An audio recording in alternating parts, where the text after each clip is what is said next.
Learning things and we're building our skill set. So don't be afraid to ask questions and engage with the content, and know that we're here to all help each other grow the community and grow not only the community but the tool sets involved with the community. And we'll get to what ApeWorks has to do with that a little bit later in the session. So anyone that's here today, has anybody written smart contracts before? Okay, anybody deployed to mainnet? Everybody got verified contracts? So then you're part of this chart, right? If you're a verified contract on mainnet and you've written a smart contract, and one of the things that we can see is, even though there may be somewhat of a what they call a bearish market, although we're coming back, right? What we tend to see happen in the statistics is that when the kind of speculation goes down, right, like the price kind of goes down, there's a reinvestment in the technology. So people get kind of like, well, now that there's not so much hype around a price, let me like engage with the actual tech, learn some more things, find out some cool stuff, and then we see people coming into the marketplace through the technology, right? So you all are in the right place is basically what I'm saying.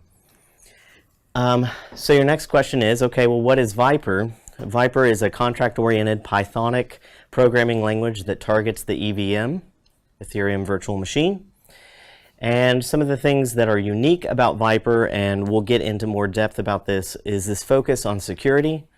That with security in mind, it should be possible, and not only possible, but natural to write secure contracts, right? We shouldn't have to be like, check your code, right? Like, duh. Let's run some tests, let's check our code. But let's try not to introduce vulnerabilities or flaws through the language itself, right? So these can, we'll get into more depth here, but the language should be sufficient enough that unless you are trying to do something malicious, you're not accidentally doing something malicious, right? Also, there's simplicity around the language and the compiler itself. There should be a simple implementation that means that you can look at and understand what's going on. It's easy to read, it's easy to understand the implementation, which gets us into the auditability of it, right? So anybody here been through a contract audit yet? I see at least one head, okay? So you're gonna eventually, if you're putting contracts out there and you're getting hundreds, thousands, millions, billions of dollars running through those contracts, you probably need somebody looking over your shoulder saying like, is this money secure? Is this money okay, right? So when you go in to have your contract audited, the code should probably be pretty easy to read and understand. With that in mind, Vyper was implemented in such a way that it's actually easier to read than it might be to write. Not to say that you can't write it easily, but that through being able to read it and understand intelligently what's happening in the contract, there's not kind of this misleading code or having to jump around between multiple contracts, right? It should be easy to read and understand, which therefore means that someone that doesn't have a PhD in compiler languages should be able to sit down and understand what's happening with the code. So I'm sure that if you've already written some contracts and you're here today, you've probably used Solidity before. A couple high-level things comparing the two languages. Solidity was first proposed in 2014. I think it was like August 2014. Statically typed language. ECMA script-like syntax, which basically means it's kind of like JavaScript in writing with the brackets and such. And it's considered a Turing complete language, meaning that you can infinitely loop, right? Vyper, on the other hand, was a kind of research-based originally language in 2018, strongly typed, derived from Python, and it is non-Turing complete. And you're saying, okay, what's up with this Turing completeness? Why does that even matter, right? And when you think about the EVM, the virtual machine itself is non-Turing complete. So you're like, well, what's that about? Let's see, why my slides not? Okay, so why Turing Incomplete? This is actually a quote I got last night from Fubalubu. If you all look back on contributions to Vyper, I think you'll understand who that is and maybe what role that person plays. But the concept here was, let's constrain the language because the underlying technology is also constrained, and let's make that the forefront of what coders are thinking about when they're coding these contracts. Is you want to be gas-minded, right? Like for financial sake, but also like what happens when you just have a contract that keeps executing in a loop and there's no way to get out of it. So what are all the possible states within a state machine, and you know, what are these outcomes? So you want to be able to test against that. You want to write safer code, and the constraints actually become features to you, right? When we think about if I tell you to paint a picture and I give you an infinite amount of colors and an infinite amount of tools, sometimes people actually get stuck, right? Creativity is sometimes better engaged and reinforced by the limitations that we put by saying, okay, paint me a picture, but you can only use 2 colors of blue and a red, right? Your mind already starts coming up with these things. So this is almost part of a feature set, right? So you say, well, security, what does that mean? Let's see what that looks like. So your contracts naturally will have ways of kind of falling back or gracefully failing, right? If you start to have an attack, you want your contract, you want the ability to be able to kill that contract, return the money from it, or you want scenarios where you want to provide funds to others. And these are naturally occurring events within your contract, but they can be exploited, right? So there's a paper that was out there, Finding the Greedy Prodigal, can't even say that word, Suicidal Contracts at Scale, that looked at contracts that were currently released on the chain and kind of put them into these 3 categories where they were very easily exploited because of issues around how the contract was written with kind of solidity in mind and some vulnerabilities that were opened up. One of those things is a suicidal contract, which means that a self-destruct instruction can be called by an arbitrary address. So imagine there's a contract out there, anybody just happens to call upon this one opcode or function, and it kills itself off, and maybe you even get to set where the funds are returned. Probably not a good idea, right? The prodigal contracts release Ether to arbitrary addresses carelessly. So when we think about how we might want to release these things, we might want to release funds back to an owner, like in the instance of a contract being destructed. Or if we are running a lottery, we might send addresses ETH that have contributed in the past. Or if we're running like a bounty program, somebody sends in a solution, you want to release funds. So it makes sense that you should be able to send an address and authorize that address to send funds. But in the prodigal contracts, in this instance, any address could just say, hey, send me some money, money was sent, right? Greedy contracts are considered contracts that are kind of like killed in that they're still alive. The initializing contract has been killed off, but there's still like a live portion of the contract that holds money. So it's either a completely dead contract that people are still sending money to and there's no way to get it out because that address is still holding funds, or the contract's alive and locked and there's no way to initialize a refund back from it or kind of securely remove it from the chain. So how are we going to fix those things? And we say, Vyper, right? So here are some of the limitations of Vypers that we will consider features. One of them is bounds and overflow checking. So anytime that you're running an array, you don't want to go past the end of the array, right? So it's actually limited. You have to specify how much of the array you're going to use. If you're going to use 1,000, then you tell it 1,000. If you're going to use 2, you tell it 2, right? Support for signed integers and decimal fixed point numbers. So instead of these approximations where we might end up with numbers behaving differently than we intend, we actually have a fixed point number there.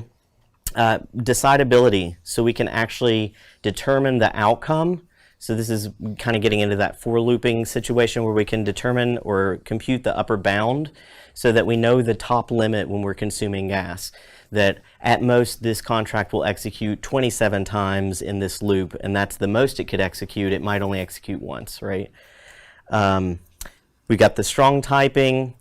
The compiler code itself is small and understandable, and we have limited support for pure functions such as constants not being allowed to change within the contract. Set it once, it shouldn't change state. Things that Vyper does not support. Once again, this is more on thinking of it almost as a feature, even though I'm telling you what you can't do. It's kind of a good thing that you can't do these things. So instead of modifiers, you all have seen maybe like a owner only or some modifier that's written. It's generally kind of a little bit of a mix in on the code that allows certain kinds of preconditions, postconditions. By not allowing modifiers, we reduce misleading code. We can remove those preconditions, postconditions, or state changes. These become explicit in the language. We lessen the jumps within code, so when you're reading a contract, you're not having to reference multiple files or jump around within that file like you're locating labels. And the way we kind of still have these things is by using inline checks or asserts instead of doing these modifiers. We're more explicit about what's happening. Another thing that at least does not exist right now is class inheritance. So instead of having to ask, okay, which class's function is going to take precedence when we have multiple classes inheriting, right? We already know that this is the class, here it explicitly is, right? Don't allow for inline assembly. So instead of writing some assembly code and throwing it into a contract, that would obfuscate the variables. Now I don't know when I started with the variable name whether this name down here has been changed or not, right? Like it's, once again, we're going for very explicit, readable language. And we don't allow function overloading. So which one gets called? The signature with 3 items, 2 items, 4 items, right? Instead of kind of having to go through and find out which function is going to be executed, we can know that any function with that name is that function.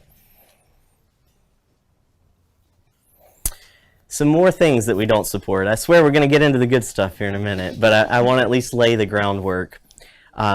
Is this concept of, right, like the looping. So we don't allow operator overloading. So when you call like the add function, it's going to be the normal add function. Recursive calls.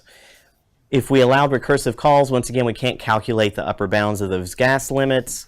And this would set us up for a gas limit attack. We don't allow infinite length looping, once again, similar to recursion, which opens you up to a gas attack and also doesn't allow you to calculate the upper bound. The binary fixed point, we don't allow that, but you can do a decimal fixed point. And so when a decimal fixed point is written as a literal, then you know exactly what that number is versus an approximation with a binary fixed point. So, okay. What's this contract look like? You've told me a lot of features. Let's start getting into the code a little bit. One of the things is that one Vyper file equals one contract. So I'm not going to have multiple contracts within one file, but I can say that one file is a contract. Okay. You can set the version pragma similar to you see in Solidity. It uses the npm style syntax where we start with like the hash at version. And I believe the current version is 0.3.3. The state variables here are permanently stored in contract storage, declared outside the body of any function, and they can contain the default value for their type, and they're accessible by the self object. So at any point you can call, like self.greet in this situation and see hello world. Functions can be called internally or externally based upon their visibility. So whether you have the at internal or at external decorators, we'll look at it in a moment. And they accept input args and return variables. Events are interfaces for logging events, and they can be indexed so that they're searchable. Interfaces are the set of functions defined for all externally available functions. I need to maybe consider fixing that up a little bit, but they can be added inline or imported from a separate file. So I think the larger project that we're going to look at in just a little bit calls to an external Vyper contract within it. You'll see the import. We'll go through that a little bit. And then structs allow you to define custom types. Decorators, yay! All functions must have a visibility decorator, so they're either external or internal. Obviously, external can only be called externally. Internal can be called within the current contract. Pure doesn't read a state or environment variable.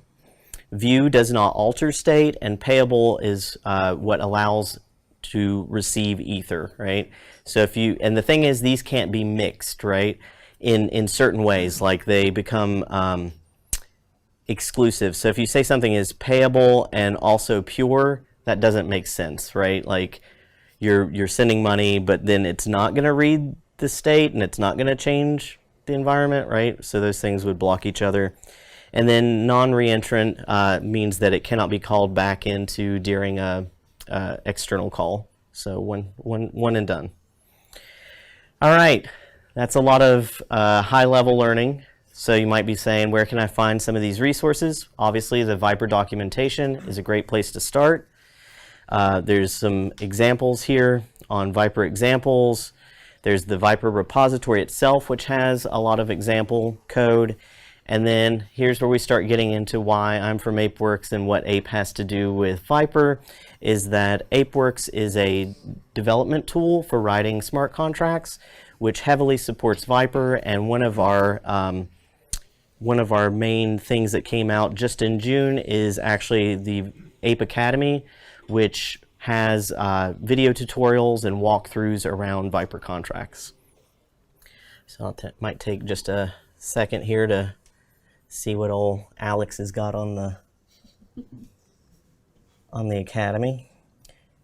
Make this a little larger. Is that too big? Is that good? So here's the Ape Academy, and I'll be using this tool today as a part of showing you how to compile contracts and how to test contracts. So anytime that you need to reference that stuff, obviously we've got like a getting started guide here. Said there are videos, YouTube videos on it, as well as walkthroughs. So some good content there. And the project that we'll be working on today, or I'll be walking you through, is an ERC20 token. And we'll get a little more into depth with that. But actually, Chris here was the writer. Is that right? How do you want to specify that? The creator of the ERC20 walkthrough that is on the web there. All right, so in terms of installing and compiling Vyper, for pure installation of Vyper, there's Docker image you can find on their website. You can use pip or nix. You can obviously use Ape with the Ape Vyper plugin. And then for compiling, if you're just wanting to play around with it online, you don't want to commit to a tooling just yet, Etherscan actually has a compiler for Vyper. Also, the Remix online compiler has like a plugin that you have to like activate. Or you can obviously use our tool. And if you're doing command line, there's some like command line ways of compiling code. So I wanted to, I don't know if this will capture it or not. We'll try it. So we saw like the, you know, the traditional, how do I want to do this?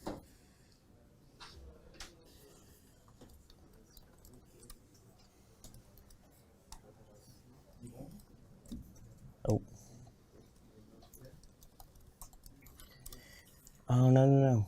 Oh, EU, that's fine. Right, quit. Demo.py. Okay. So I have Vyper installed, and I can say,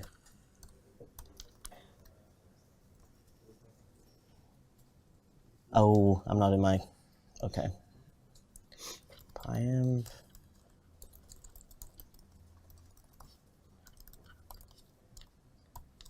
Demo. Let's try that again. All right, so that little bit of hello world code we saw earlier, this is just downloading Vyper and using it to compile. I can now see the hello world.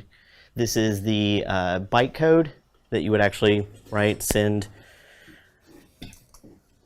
And then if I want something like the ABI, can actually see the ABI of it here. But obviously this is a little harder to work with, so that's why I want to show you all Ape a little bit, because it's like, all right, now how do I test it, right? Like, how do I get a little more in depth with it? So a quick video here of installing Ape. I swear it really doesn't take that long. I probably should have just done it by hand.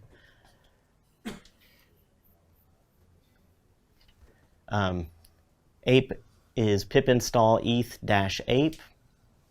We'll download everything. Successfully installed. This is an older video. I think we're on 3.5 now. But I wanted to highlight some of the things that you get out of the box with Ape is management of your accounts. Here's where you can compile. You get an interactive console. So if you're used to working with Python, you can kind of already, all those tools are available. So the Pythonic nature of Vyper, along with our tool set, means that you can kind of keep that same mindset while you're working through. You can switch, we've got multiple networks, and because it's a plugin architecture, you can actually write your own plugins, quite easy to do, so that you can keep using the tools you're used to. We already support, through our custom plugins, things like Alchemy and Fura, Hardhat, different ecosystems like Phantom or BSC. So there's that, and then you can actually run Python scripts or run this test suite which utilizes PyTest. So, oops, why did I click that?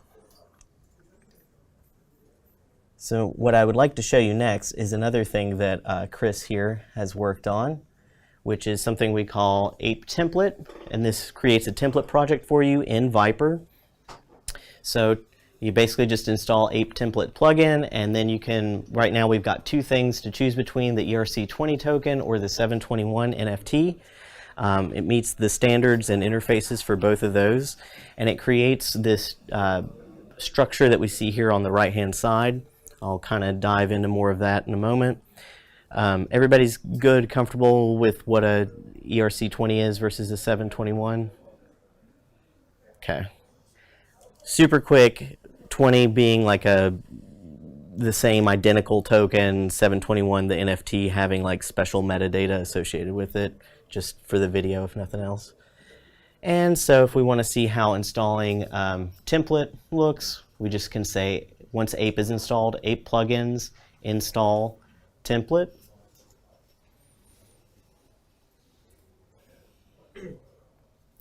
And I think we're still on 3.0 there. And then I can point Ape template to the GitHub repository where the ERC20 token exists. I can give that a name for the token, for the project, give it a symbol. Anything that I don't wish to change will default to the brackets that we see in the left-hand side there. So this is a feature of Ape Template that utilizes cookie cutter. But one of the other reasons that this is really neat is that when we look at the tests folder that's created here, we're actually going to see that a lot of tests are already created for you around common functionality of that token. So let me switch back over.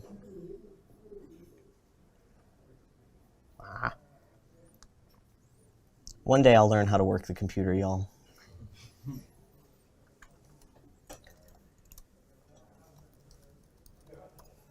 So I'll do that again, just, I've already got it installed. I can say, all right, make me this template.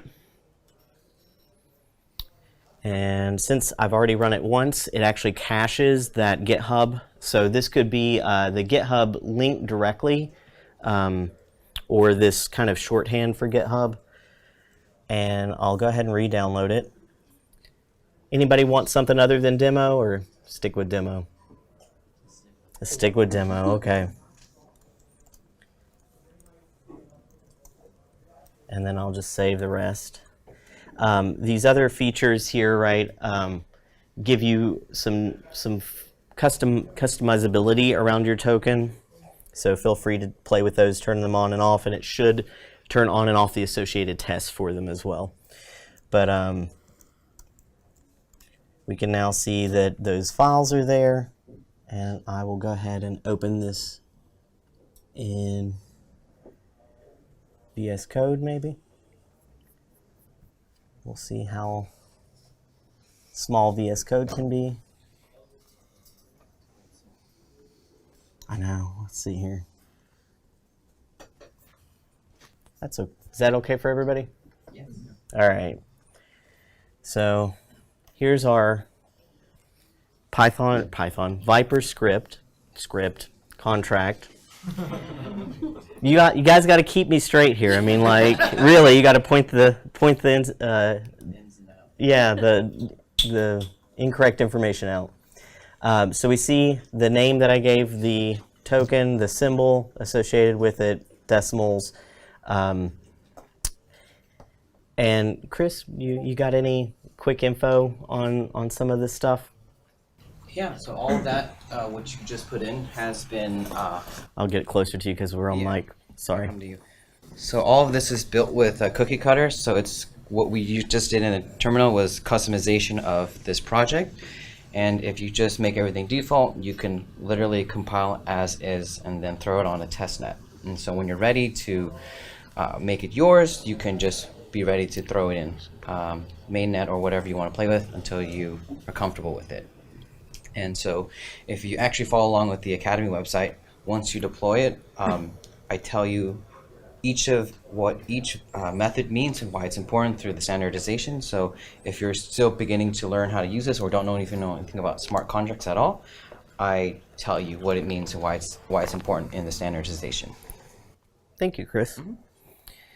So as promised, let's look at the test here for a moment, and then by the end we will actually deploy this contract.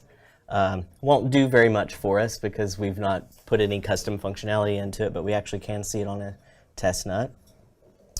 So the tests that come out of the box here are, like we said, PyTest. You can use anything that's already associated with PyTest, create your own custom fixtures here. So I mentioned like being able to import the other Vyper contracts. Here's the 712 contract.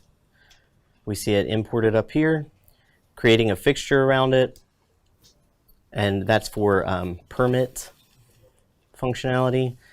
We've got a fixture here based in Ape around the accounts. So out of the box, you get 10 test accounts that are already funded that allow you to play with your contracts locally.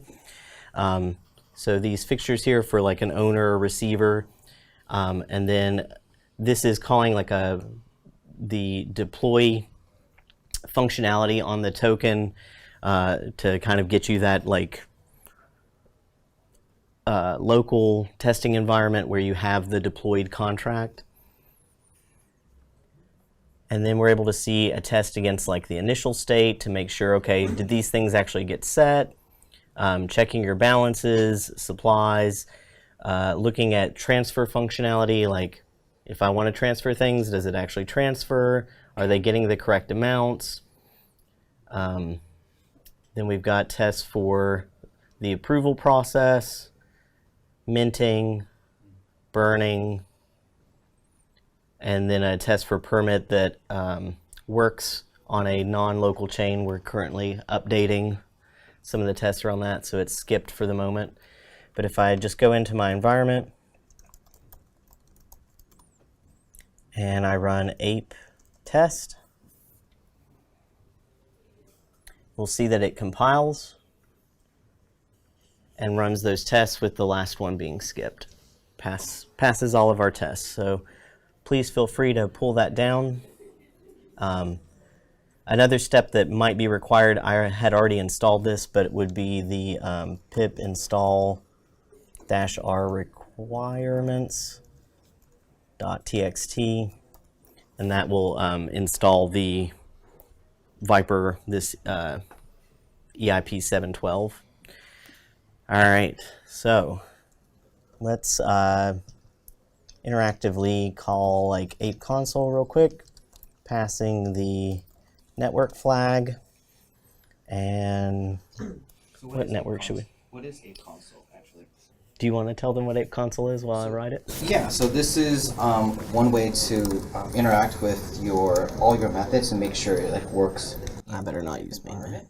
And so what he's doing right now is trying to make it into a local test net or whatever network you're comfortable with. And another good point with this project building is like the difference between like Wizard and OpenZeppelin is the fact that we'll do the entire project and also give you test methods. Trying to remember. Because with the contract with OpenZeppelin Wizard, it only gives you that contract, but you don't really know what to do with it unless you understand the architecture behind it. So this is a really key point that we're trying to make sure that people who don't understand this architecture would be comfortable using. So this is what we're trying to focus on here. And so he is deploying an account. And I'm trying to... it's where I forgot to add any token to that account. Yeah. Let me try that again, because I need to go to the test net, or not test net. There we go. Yep.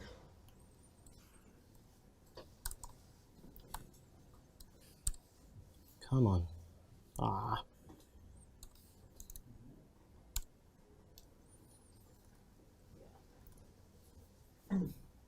Nope. We're getting there. This is why I film ahead of time, because I get nervous and then I hit all the keys. Yeah, so this account test will actually give you some funds and... I need to go to Infura and load. Apologies, I need to load tokens, but this would work. Yeah. But I do think if I can get on the right net. How are we doing on time? It is 12:16. Okay. If I can get on the right account, I can do ape run. Is it deploy? Yes.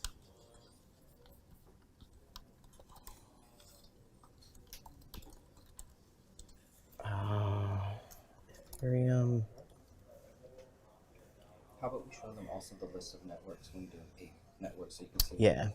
My computer's freezing right now. Yeah. There it goes.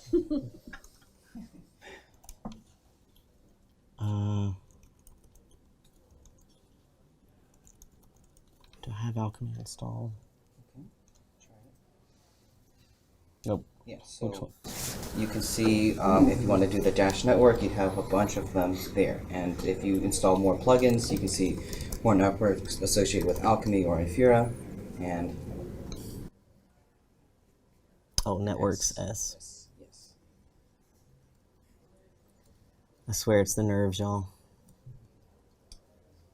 Yeah, Okay. So this is quite powerful for us to see for a developer. As you can see, guys, we have under Ethereum, we have Mainnet, Robinson, Kovan, and all the other stuff. But if you install Alchemy, you can get all the other ones. If you install Optimism, you get all the other ones. So most of these plugins are built with other contributors because we're open source. And if we don't have a specific network which we have, then we can help you try and build it. So Yeah. Apologies. I'm having some. yeah. But yeah, so I've only got like Infura template and Vyper actually currently installed in this particular environment for the demo, but quite a few other plugins. And if I can remember the right ape run, we can get it deployed. So if you want to tell a little bit more while I try to get the... Yeah, so we're looking at, so this ERC20 token, it's pretty strong with the fact that we have testing templates, and if you don't want to test a specific method, you say no to it, and it will actually take out the test method and all the other methods within the contract. So just build it, and we're also, once we finish with this talk, we'll be downstairs to hold office hours, so actually just come up to talk to us if it doesn't work, which I expect, because we'll just be down there to help figure it out with you guys, because we love helping out. So were there any other questions with this? Yeah. I was curious, you had talked about Vyper being non-Turing complete. Okay. Yes. Is that also restricted with like raw calls? Like if you raw call your own, like with recursion, if you raw called your own function, is that restricted as well? So I'm gonna take a chance at answering this question, but I may be wrong. So I'm going to say, please, like, once again, November, let me just remind you. But I believe there's a limitation on the EVM itself about a certain amount of recursion that it will allow. So that's part of the like conflict between a language that does allow for an infinite amount of looping versus a machine that's not intended to infinitely loop. And so I heavily encourage you to ask those questions in like the, that's the other thing I need to probably get to, is the, there's a Discord. And also a Telegram with Vyper and all of our developers. So a lot of people are excited to talk about it, and we have a pretty strong community. In fact, that we can come talk to you online. So if you're also watching it online, so we can come say hello, and we'll come help you out. My computer is very unhappy. It is freezing in weird ways. Let's see. Where did my... So we're just, before we run out of time, we can just move on. There it is. Yeah, trying to... I can show you later when I remember what the thing is. Oh, here's just some random things real quick. The original Vyper was with an I, but was getting confused with some other products with the Vyper with an I. It was part of the Vitalik had a huge role in starting the original Vyper, and then it kind of became more of a community effort, and I believe kind of stepped away from it. First production app that was written in Vyper, Uniswap v1, was actually all Vyper. Currently used by Curve, Yearn, Lido, and the first iteration of the ETH 2.0 deposit contract was actually in Vyper. So it's a growing language. We're still wanting lots of contributors around it, lots of input, and yeah. The other thing I mentioned, some references here that were in the slides, and then in terms of community, yeah, I was going to pull up Discord. There's one specific for this hackathon, correct? What I'd like to do is drop all those links into it so Yep. you guys can all have access to it. I just took a picture, but I know that's not. Yeah. We'll drop the link in there. Absolutely. And But- another cool thing with Academy is that a lot of our users want specific contractors or specific projects. So like they go to our Academy website and they request a tutorial. So I have about like 3 or 4 other tutorials on different types of projects that we are intending to make another template for. So if you're looking for us to build a certain thing, just request it and we'll put it on our roadmap. So Yeah. we're to doing that with you guys. But yeah, there's the chat. So this one is for the Ethereum ETH CC hackathon, the Vyper volume channel here. There's also a just very specific Vyper channel. So asking the question that you had earlier, I would absolutely put it in here. This person, the Big Tech Sucks, is a major contributor for Vyper, and then yeah, and then of course Ape Academy, or not Ape Academy, but Ape Works, which is the company I work for. Here's our general, community there, and I believe, Chris, did you name the? It's a little hard to see, but Competitively Dumb Questions is a great place, especially if you're starting. And feel free to ask anything from very low level to very high level questions. Right? And if we have bugs or problems, just post it there and complain to us. Yes. Yeah. Sounds good. Just know we're all growing, right? We're all growing and learning. So I appreciate you all being here today, taking the time, and welcome to Vyper. Thank you. Thank you all.